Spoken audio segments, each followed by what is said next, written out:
Yıkılasış koskoca yalan dünyada, ne dost gördüm, ne can gördüm, ne adam gördüm. Diri diri gömdüler sanki mezara, mahkum ettiler beni kör karanlığa. Dost bildiğim yalan çıktı, yüreğim darda. Oturup konuşacağım, derdini anlatacağım, acını paylaşacağım.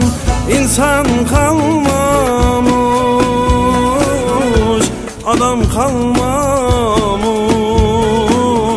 dostluk kalmamış, kardeş kalmamış. Acını paylaşacağım, insan kalmamış, adam kalmamış,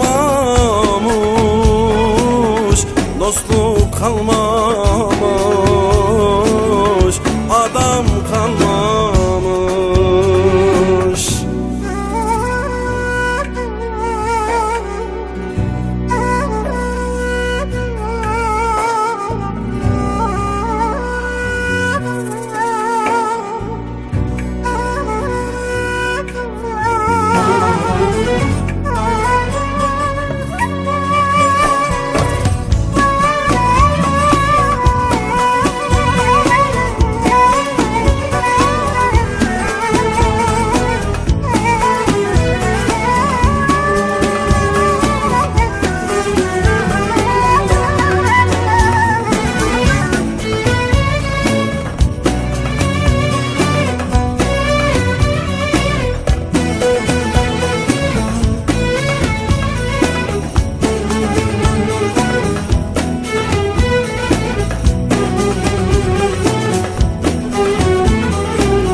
Aldandım, inandım bir kez sahte yüzlere. Hani candan sevenlerim, dostlarım nerede? Elbet geçer, cezam biter, iyileşir yaram. Beni sırtımdan vuranla bitmedi dava. Bu da benim imtihanım, geçecek zaman.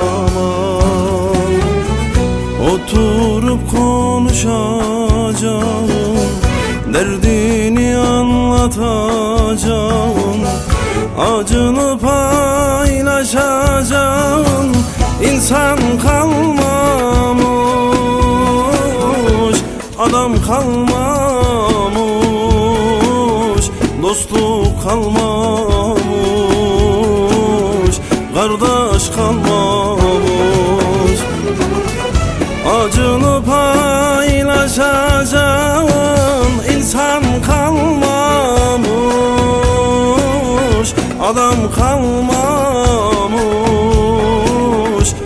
dostluk kalmamış.